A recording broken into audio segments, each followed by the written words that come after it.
کہ بنی اسرائیل یاد کرو تم میری اس نعمت کو جو نعمت میں نے تم پر کی ہے۔ تو سوال یہ ہوا کہ آخر بنی اسرائیل کو یہ نعمت یاد کرانے کی کیا ضرورت پیش آئی؟ بنی اسرائیل کو آخر خطاب کر کے کیوں یہ نعمت یاد دلائی جا رہی ہے؟ اصل میں بات یہ ہے کہ بنی اسرائیل مدینہ میں رہتے تھے۔ جب سرکار دو عالم صلی اللہ علیہ وسلم مدینہ تشریف لائے تو سرکار دو عالم صلی اللہ علیہ وسلم نے ظاہر نبوت کا دعویٰ کیا ہوا تھا، اور بنی اسرائیل جو مدینہ کے اندر آباد تھے وہ بھی فلسطین سے آ کر اس لیے آباد ہوئے تھے کہ یہاں نبی آخر الزماں پیدا ہوگا، لہذا ہم نبی آخر الزماں پر پہلے ایمان لے آئیں گے اور ایمان لا کر سب سے افضل ہو جائیں گے۔ لیکن اتنے طویل عرصہ جو اس نبی آخر الزماں کا وہ انتظار کرتے رہے، اور چونکہ وہ اہل کتاب تھے، علم والے تھے، تو وہاں کے جو جہلہ مشرکین رہتے تھے وہ سب ان کے معتقد ہو گئے، ان سے مسئلے پوچھتے تھے، ان سے زندگی کے رہنمائی لیتے تھے، ان سے زندگی کے مشورے لیتے تھے، تجارتی اور کاروباری مشاورت ان سے کرتے تھے۔ تو گویا کہ ان کا مدینے میں ایک مقام بن گیا تھا، اور وہ یہود و نصارہ مدینے کے اندر ایک حیثیت ان کی حاصل ہو گئی تھی، اور وہاں کے بڑے سردار بن کر بیٹھ گئے تھے۔ اب جب سرکار دو عالم صلی اللہ علیہ وسلم مدینہ آئے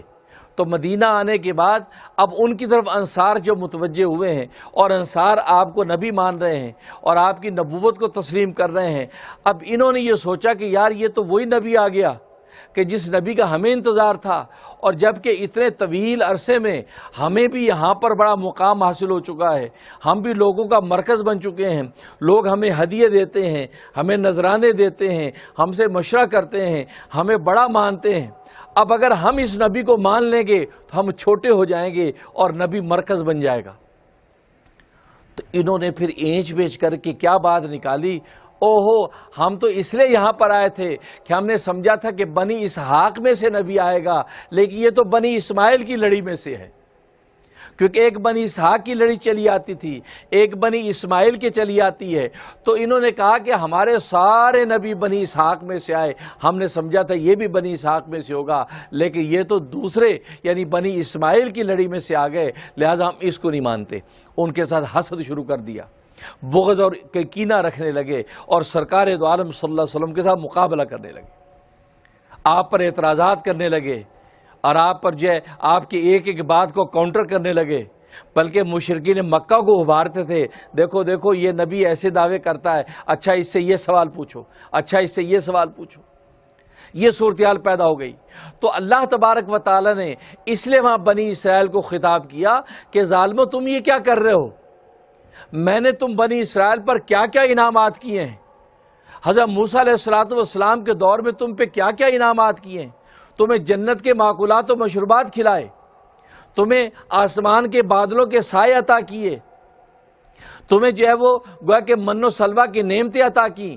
پھر تمہیں پورے عالم کے اندر افضل قرار دیا، پھر تم بنی اسرائیل میں سے کتنے نبی لائے۔ اللہ اکبر۔ مفتی اعظم پاکستان مفتی شفیع صاحب رحمۃ اللہ علیہ معرف القرآن میں لکھتے ہیں کہ 1,24,000 نبیوں میں سے 10 نبی نکال کر باقی سارے کے سارے نبی بنی اسرائیل میں سے آئے، یعنی 10 نبی بنی اسرائیل میں سے نہیں ہیں،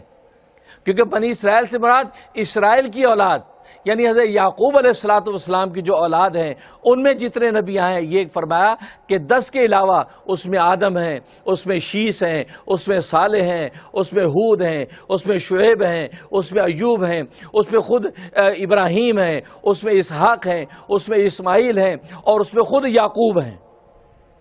اور خود سرکار دو عالم صلی اللہ علیہ وسلم ہیں۔ فرمایا یہ جو 10 نبی یہ بنی اسرائیل میں سے نہیں ہیں، باقی سارے کے سارے بھی بنی اسرائیل میں سے۔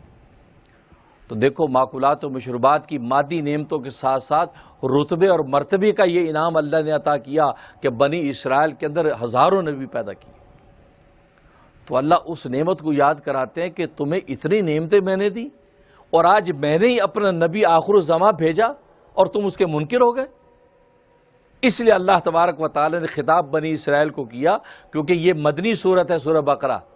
اور مدینے کے اندر نازل ہوئی ہے، اور مدینے کے اندر ہی بنی اسرائیل موجود تھے، اس لیے اللہ تبارک و تعالی نے خاص بنی اسرائیل کو خطاب کر کے کہا کہ یاد کرو اس نعمت کو جو نعمت میں نے تم پر کی۔